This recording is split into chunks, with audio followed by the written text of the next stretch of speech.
We have had many adventures during our eventful journey through Jordan, but the real desert adventures were still ahead of us.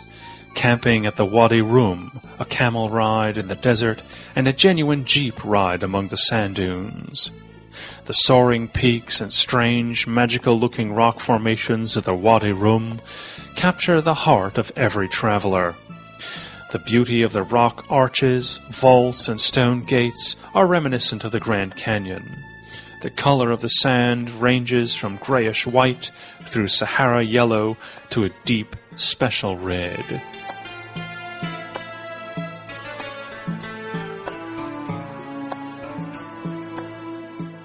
And a note for Antonioni fans. This is the Red Desert here. The sight of the sunrise and sunset in the desert is amazing. And as night falls, what else would our Bedouin escorts do but set a campfire out of a few dried and withered bushes to make some good, strong tea? Our camp is in a hollow protected by rocks and with a fence towards the desert that we mainly only saw in movies about the region. The camp, just like the one in Dana, is well equipped.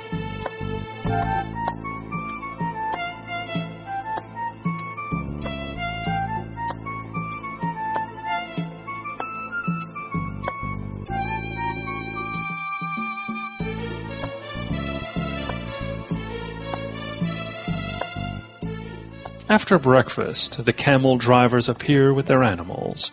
Several of us would like to trade their extra large animals for a size small.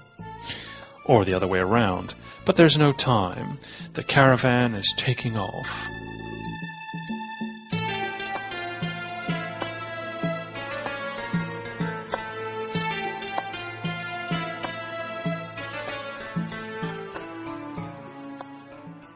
We leave the camp that resembles a legion fortress and ride our camels into the desert, following the track of great predecessors.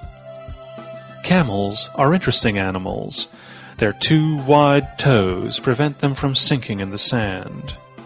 Its hump is a reservoir of fat for times of famine, and they carry a scared tourist on their humps, squeezed between the two saddle horns.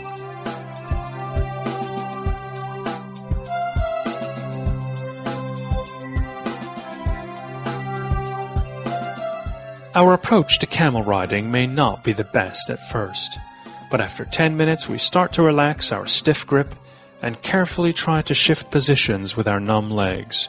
Of course, there are people who can ride both jeeps and camels very well. Holding the reins, our friend Niazi stands up on the back of the camel, reminding us of the horseback riding stunts of the Hungarian horseman, the Csíkos. Our little team may not remind you much of the heroes of movies like Sheikh or Tuareg, but we swear you can get used to camel riding, and you can even get to like these not overly beautiful animals.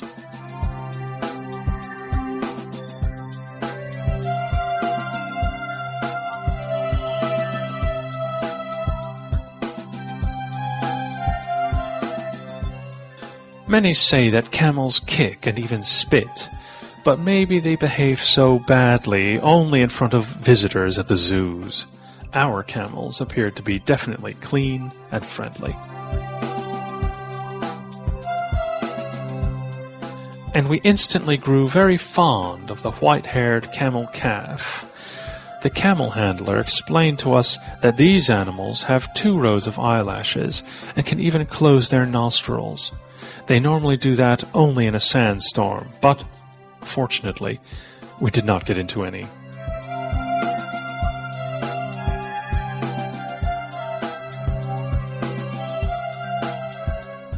As an old saying says, each word of the Arabic language means 3 things: the thing itself, its exact opposite, and some body part of the camel.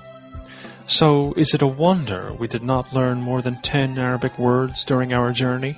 After going a long period without water, a camel can drink as much as 200 liters. We think that goes for the camel riders as well. After the break, we would have liked to continue our trip on camels, But the animals and their handlers said goodbye to us. But before they disappeared behind the dunes, we had, of course, some tea together, and the occasional choir of the camel drivers and our very musical drivers sung Arabic folk songs in our honor.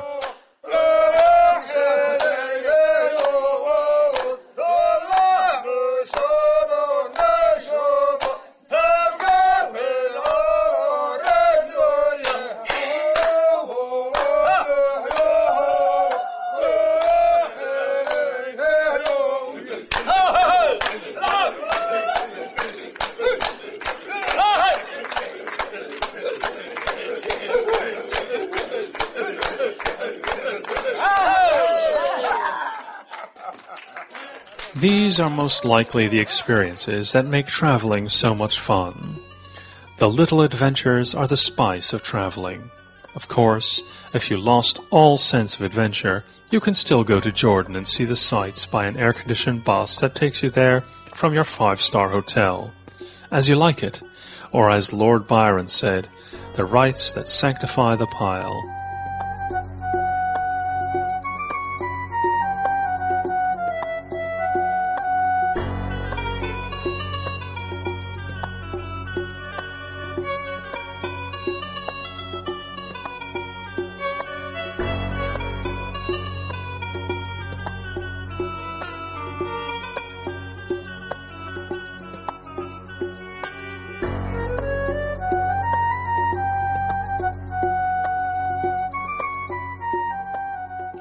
An off-road jeep ride is a similar adventure, but those who agree with the slogan, "The world starts where the concrete road ends," will enjoy the bumpy drive in their four-wheel drives on the dunes, even if they have an occasional grain of sand between their chattering teeth.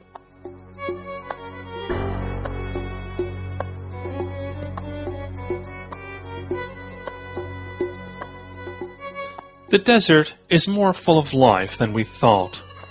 We saw several camps and a few native villages, a kind of oasis.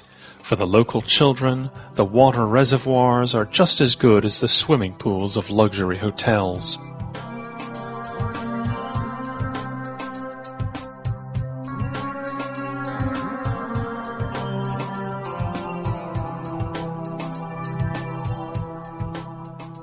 This is where the Syria-Jordan Railway runs, along with the good quality road that crosses the desert. But there's another reason this sea of sand is more friendly than the Sahara. The landscape is more interesting, and the rocks provide shelter from the burning sun. Small bushes of alpha grass grow everywhere on the dunes. These dried little branches serve as firewood for the wanderers of the desert.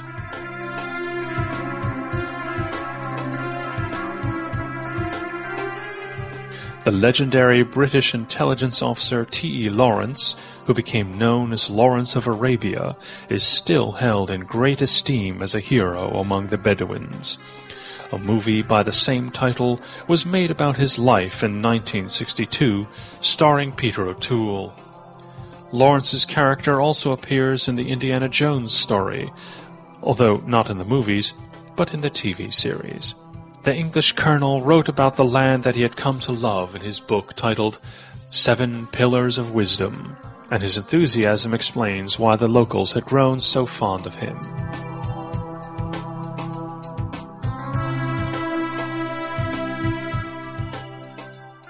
The sun had sunk behind the western wall, leaving the pit in shadow, but its dying glare flooded with startling red the wings each side of the entry and the fiery bulk of the further wall across the great valley. The pit floor was of damp sand, darkly wooded with shrubs, while about the feet of all the cliffs lay boulders greater than houses, sometimes, indeed, like fortresses which had crashed down from the heights above.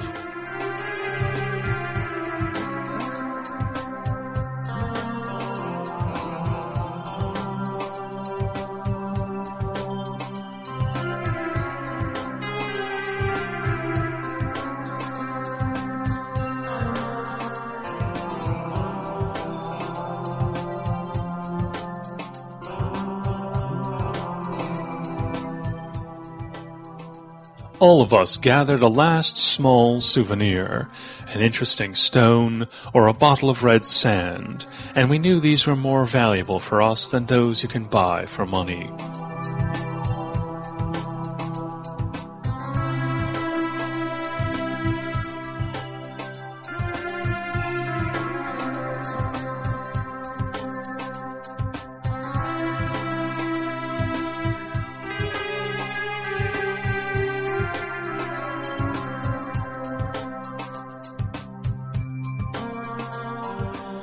Then, when after the glorious light show of the sunset, the black velvet night suddenly fell upon us, when you could distinguish each and every one of the thousands of stars that appear on the clear night sky, undisturbed by city lights, and when we sipped the hot herbal tea at the dying flames of the campfire, listening to the silence you can't hear anywhere else, yes, probably that was when we really realized what is the magic of the desert.